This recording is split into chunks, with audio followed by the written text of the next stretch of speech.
तो दोस्तों, एक और नया दिन और मैं बलजीत परमार हाजिर हूँ एक नई कहानी, एक नया किस्सा लेकर। आज मैं बहुत कम बोलूँगा क्योंकि बहुत काम की बातें हमारे शेयर बाज़ार के जो मुंबई से एक्सपर्ट हैं, एक बार फिर उन्होंने आज बड़े बड़े राज खोले हैं। वो आपको सुनाएंगे, लेकिन मैं संक्षेप में बता देता हूँ आपको। शेयर बाजार में आज के दिन जो बात कोई नहीं करनी चाहता, वो बात ये है कि जो लोग ये गिने जाते हैं, इस लाइन में खड़े लगते हैं कि वो सत्ताधारी पार्टी के करीबी, उनकी शेयर बाजार में जो पैसा लगा हुआ है उसको नुकसान हो रहा है। सबको नहीं हो रहा है। बड़ी हैरानी की बात है कि लोग सब जानते हैं कि कौन सी कंपनी, कौन सा मालिक सत्ताधारी पार्टी के नज़दीक है। गौतम अडानी के इस किस्से के बाद एक थोड़ी सी शंका इन्वेस्टर्स के मन में पनप रही है। उनको लगता है कि अगर गौतम अडानी के इतने बड़े आदमी के चलते हुए अगर इस किस्म की कमज़ोरियां पकड़ी जाती हैं, वो भी एक अमेरिकन कंपनी के कहने से, तो कहीं ना कहीं ऐसा ना हो कि इसी किस्म के और लोग जो सत्ता के नज़दीक हैं उनके शेयर्स में भी कोई गड़बड़ ना हो। बिना बोले, बिना बताए, बिना किसी चीज़ की भनक लगे, वो आहिस्ता आहिस्ता उन कंपनीज के शेयर बेच रहे हैं और उसका नुकसान अडानी के बाद अभी बाबा रामदेव की कंपनियों पे भी पड़ा है। पतंजलि खास तौर पे उसके शेयर्स में पिछले दिनों में भारी गिरावट आई है, लेकिन उसका चर्चा कहीं नहीं चला। इसलिए नहीं चला क्योंकि बाबा रामदेव और उसकी कंपनी पतंजलि ये किसी विवाद से घिरी हुई नहीं है। ना तो किसी घोटाले में नाम, ना किसी विवाद में नाम, लेकिन फिर भी शेयर गिरे। इसका कारण किसी को समझ में नहीं आया, जो अब आ रहा है। लोगों को लगने लगा है कि कहीं बाबा रामदेव की कंपनियों में भी तो गड़बड़ नहीं है। हालांकि इसकी कोई बात बाहर निकल के नहीं आई है, फिर भी 1495 का जो शेयर था वो आज के दिन में 900 रुपये का रह गया, जो पिछले दिनों में 700 तक भी पहुंच गया था। मतलब 1495, तकरीबन 1500 से आधे से भी कम गिर के 200 रुपये के करीब बढ़ा है और 900 के करीब हुआ। फिर भी तकरीबन 600 रुपये का घाटा एक शेयर पे स्वामी बाबा रामदेव को हुआ है, उसकी पतंजलि कंपनी को हुआ है। हालांकि उसमें पब्लिक का पैसा कम है। 80% के करीब टोटल इन्वेस्टमेंट रामदेव की और उसके सहयोगी बालकृष्ण की अपनी है। तो ये पूरा किस्सा आपको किस तरीके से आज के दिन में स्टॉक एक्सचेंज में पैसा लगाने वाले कैसे फूंक फूंक के कदम उठा रहे हैं, डरे डरे से चल रहे हैं। लोगों का विश्वास थोड़ा सा टूटा हुआ है। अब इसको बचाए रखने के लिए क्या कदम आने वाले दिनों में सरकार उठाती है, या वो लोग उठाते हैं जिनका नाम इस सरकार के साथ जुड़ा हुआ है। अडानी कोशिश कर रहे हैं, कभी शेयर ऊंचे जाते हैं कभी नीचे, लेकिन जो इतना बड़ा नुकसान ऑलरेडी हो चुका है, तकरीबन $100 बिलियन का, उसकी भरपाई करनी बहुत मुश्किल होगी। बहुत महीने, साल लगेंगे उसी पायदान पे वापस पहुंचने के लिए। लेकिन ये पूरी जो तकनीकी बातें हैं अंदर की, इसी तरह बहुत से जो दूसरी दवाइयों की कंपनियां हैं, बड़ी पीरामल हुई, जलाइका हुई, उसके शेयर में भी भारी गिरावट आई है। उसी तरह रामदेव की, बाबा रामदेव की कंपनियां भी काफ़ी, उसका जो पोर्टफोलियो है उसमें दवाइयों की कंपनियां भी काफ़ी हैं। वो आयुर्वेद के नाम से जो चल रही हैं सब। ये भी हो सकता है कि खाली दवाइयों के शेयर की वजह से इनके शेयर की कीमत इतनी नीचे गई। तो जानते हैं दोस्तों, ये सब अंदर की बातें हमारे मुंबई से हमारे साथ जुड़े हुए माहिर के साथ। आप सुनिए। सबसे पहले ये बताइए, कुछ खबर आ रही थी दो एक दिन से कि पतंजलि ग्रुप जो बाबा रामदेव और उनके साथी बालकिशन का मिला जुला एक जॉइंट वेंचर किस्म का है, उसके शेयरों में काफी बड़ी गिरावट देखने को मिली। जो सुनाई देता था कि को 1500 के करीब शेयर था, काम होके 700 रह गया था, थोड़ा सा बढ़ के 900 हो गया। हालांकि किसी किस्म के हालांकि किसी किस्म के किसी घोटाले की कोई खबर नहीं आई, उसके बावजूद बाबा रामदेव के शेयर क्यों नीचे जा रहे हैं? देखिए सर, जब बाजार घटती है तब कोई भी शेयर हो वो शेयर घटता ही है। रिलायंस का भाव भी 2700 था, अभी 2300 रुपया है। रही बाबा रामदेव की पतंजलि की फूड लिमिटेड की बात, तो उसके अंदर जो है 80% 81% स्टेक जो है प्रमोटर यानी बाबा रामदेव का है। 2 या 3% जो है FII का है, 2 या 3% DII का है, और बाकी बचा हुआ जो है पब्लिक का है। नीचे में ये 714 गया था और ऊपर में 1495 गया हुआ ये शेयर है। तो ऊपर से ये शेयर अभी 15 दिन या मेरे आधा हो गया था ऊपर से। और जो मेरे ख्याल से उसका जब IPO आया था तो इश्यू प्राइस मेरे ख्याल से कुछ 600 के आसपास के, एग्जैक्ट मेरे को मालूम नहीं है कि ये शेयर रुचि सोया से आया है क्या है। मगर जब बाजार घटती है सर तो ये सब होता रहता है। ये शेयर बाजार है और शेयर बाजार के अंदर क्या है कि जब कोई भी IPO आता है, अगर IPO फंडामेंटली मजबूत है, बाजार में प्रीमियम चलता है, तो कंपनी वाले को कोई तकलीफ नहीं होती कि टाटा ग्रुप का है, रिलायंस ग्रुप का है कि किसका है। वो तो ओवर सब्सक्राइब हो ही जाता है 3 गुना 5 गुना 10 गुना जैसा शेयर।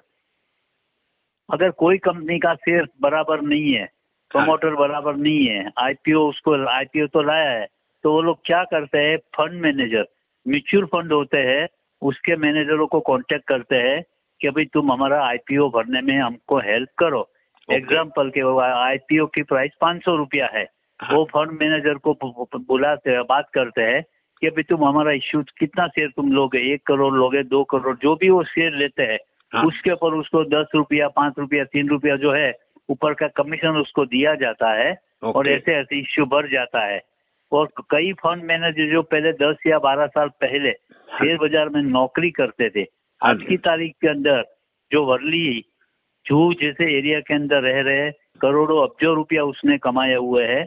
और फंड के अंदर जो है, म्यूचुअल फंड के अंदर तो पब्लिक का पैसा है, उसको तो पब्लिक का पैसा ही डालना है। मैं नहीं बोल रहा हूँ हर आदमी खराब है, मगर ये चलता रहता है।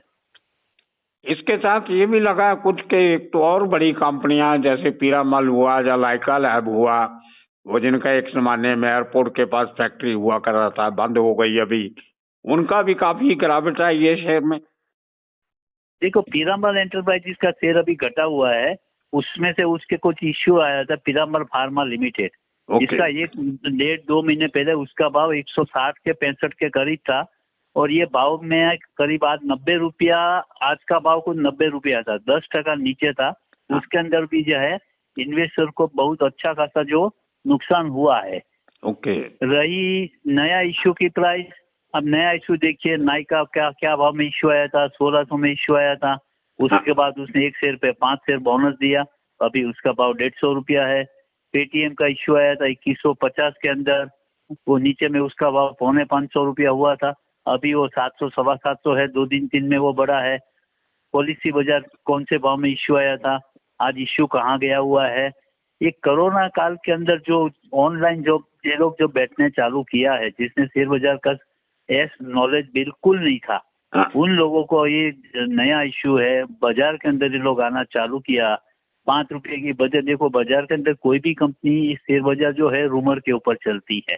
अच्छी फंडामेंटली कंपनी है, टाटा की कंपनी है, रिलायंस की कंपनी है, ठीक है, बाजार घटती है तो वो घट जाएगा, मगर फ्यूचर में वो आप 2 4 6 8 महीने के बाद उसका भाव वापिस वो आ ही जाता है, ऐसी कोई बात नहीं है। बाकी जो कचरा आइटम जो होती है वो तो बढ़ेगी ही नहीं।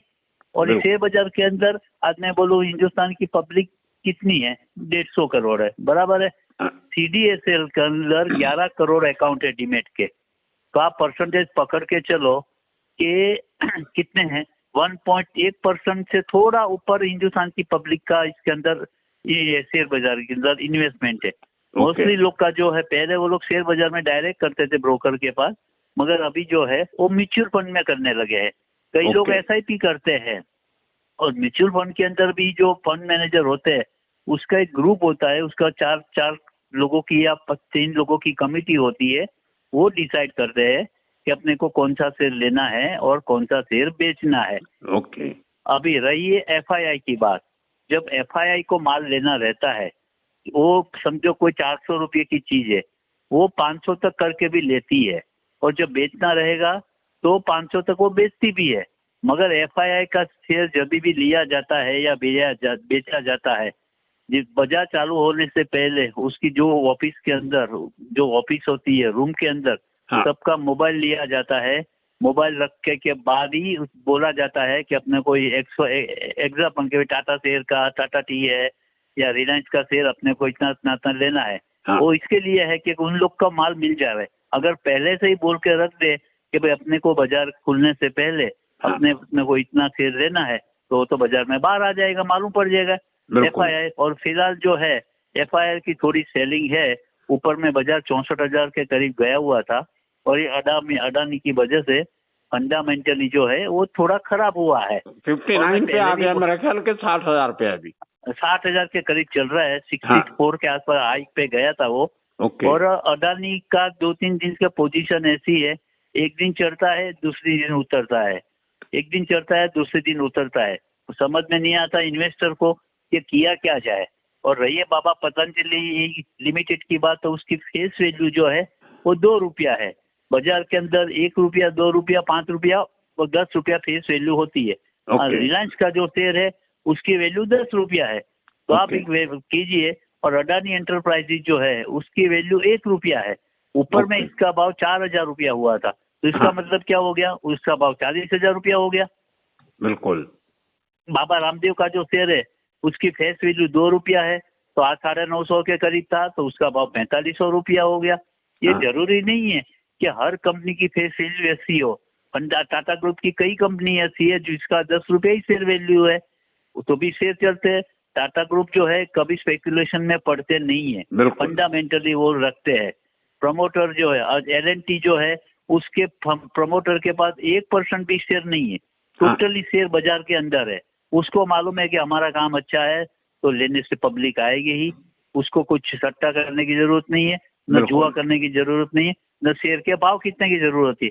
रही है ऑपरेटर लोगों की बात, वो जब कोई कंपनी चलाने देते हैं, एग्जाम्पल कि कोई कंपनी है जिसकी value 10 crore, paid up capital 10 crore है, मतलब 1 करोड़ शेयर है उसका, 10 करोड़, उसके प्रमोटर के पास 70% शेयर है।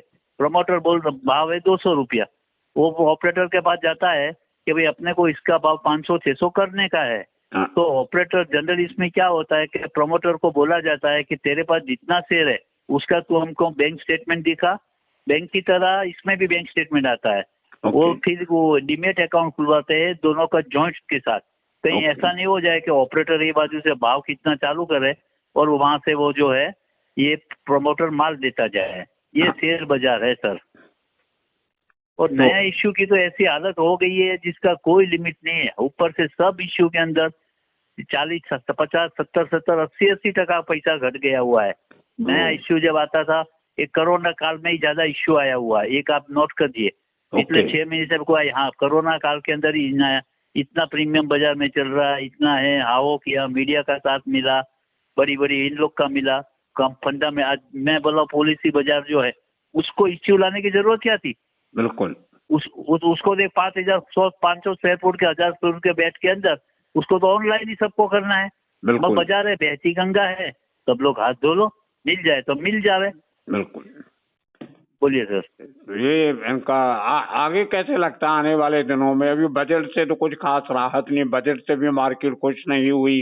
देखो अभी जो है अडानी ग्रुप ने जो है वो फंडामेंटली इसको खराब किया हुआ है। और मैं पहले ही बोला था आपको दूसरे एपिसोड में कि इसकी वजह से पॉलिटिक्स जो है वो डिंगडोंग कर रहा है। वीडियोकॉन का शेयर है वो अवधूत वेणुगोपाल जो CBI के अंदर था, उसकी लाइबिलिटी 1 लाख करोड़ रुपया है। आप सोचिए वो पैसा किसका है? पब्लिक का पैसा, बैंक का ही पैसा है ना। आज बैंक के अंदर आपको मैं बोलूं कि सेविंग के अंदर बैंक जो है 2-2.5% देती है साल का। एफडी के अंदर साल का देती है 5 से 6%। के ज्यादा सीनियर सिटीजन रहे तो उसको 6.5% मिलता है। बैंक के पास जो पैसा आता है उसको धंधे वालों को देना रहता है। मैं नहीं बोल रहा हूँ कि हर आदमी ये चोर है, बैंक को तो किसको पैसा देना ही है। इतनी कितनी कंपनियां हैं जो डूब गई है। एग्जाम्पल एक आध में बोलता, अपार इंडस्ट्रीज करके कंपनी थी, सिलवासा में थी। उसकी बैंक की लायबिलिटी तकरीबन 32,000 करोड़ रुपये थी। 32,000 करोड़ वो कंपनी रिलायंस वालों ने ले ली, और रिलायंस वालों ने वो कंपनी को 4 या 4,500 करोड़ में ली। बाकी जो है वो पैसा बैंक ने वाइंड अप कर दिया। तो पैसा किसका? ये पैसा एनपीए जो हो जाता है, अभी तो समझ लो कंपनी कोई प्रोजेक्ट लाती है, अभी तो थोड़ा स्ट्रिक हो गया हुआ है। अब कंपनी कोई प्रोजेक्ट लाती है, उसको मशीनरी चाहिए प्रोजेक्ट के लिए, तो कोई 10 लाख की मशीन है, उसका बिल पहले से वो लोग 20 लाख बनाएगा। 2 करोड़ की मशीन है तो उसका बिल पहले से वो 4 करोड़ बनाएगा। तो उसके सामने बैंक को जो है 50 या 60% जो है वो बैंक को उसको देती है। और जब कंपनी फर्चे में चले जाती है तो सिक्योरिटी के तौर पे तो ये मशीन पड़ी हुई है, आप ले लो, इसको अरेस्ट करना नहीं है, क्योंकि आपने तो जिसके सामने दिया हुआ है। वो बैंकों का तो नुकसान, इसी में तो बैंकों का नुकसान हो रहा है। एनपीए बढ़ते जा रहे हैं, बैंकों का नुकसान, एनपीए बढ़ते जा रहे हैं। क्योंकि अभी गवर्नमेंट अभी थोड़ी स्ट्रिक हुई है, मगर ये पहले से जो चला आता है, कचरा निकलने में थोड़ा टाइम तो लगेगा ना। आज मैं ये नहीं बोल रहा हूँ कि मोदी का फेवर कर रहा हूँ या राहुल को मैं कुछ बोल रहा हूँ, तो ये कचरा निकलने थोड़ा टाइम तो निकलेगा ना। एड़े गड़े लोग को भी यहाँ पे लोन देने लगे थे, कितनी कंपनियां डूब गई है आज अनिल अंबानी की कितनी कंपनियां थी, वेणुगोपाल तो वीडियो कौन थी, मेहुल चौकसी चला गया, उसका मामा ये चला गया, नीरव मोदी भाग गया, विजय माल्या जो है। मगर विजय माल्या की हाईलाइट वो है कि विजय माल्या के ऊपर लायबिलिटी जो है तकरीबन 7.5 से 8 करोड़ की है। उसके सामने जो है गवर्नमेंट ने जो है 18,000 करोड़ की उसकी प्रॉपर्टी है, शेयर है, वो सब जब्त किया हुआ है। तो ये वो लोग बेच के वो रिकवर कर सकते हैं। बाकी जो कंपनी में कुछ है ही नहीं। ये उसके पहले वो डायमंड वाला जतन मेहता भी तो भागा था लंबा चौड़ा फ्रॉड करके। हाँ, तो ये लोग भागी जाते हैं ना। अभी थोड़े वो आया नहीं, उसके को बात ही नहीं करता है जतन मेहता की। कोई नहीं करेगा ना, क्योंकि अभी वो कहाँ है किसको मालूम नहीं है। और एक कंपनी थी, ये बायोटेक कंपनी, बड़ौदा की कंपनी, नाम मैं भूल गया, वो भी भाग गया है। पर गवर्नमेंट का 5,000 करोड़ रुपया लेके कहीं भी गया होगा, केन्या में बैठा होगा, अमेरिका में बैठा होगा, लंदन में बैठा होगा। तो गवर्नमेंट जब सोचती है, देखो इन लोगों को सपोर्ट अंदर से ही मिलता है। बिल्कुल कि भाई तुम जो है अभी तुम थोड़ा संभाल लो, तुम्हारे अगस्त में लुकआउट नोटिस इश्यू होने वाला है, तुम यहाँ से इंडिया छोड़ के भाग जाओ।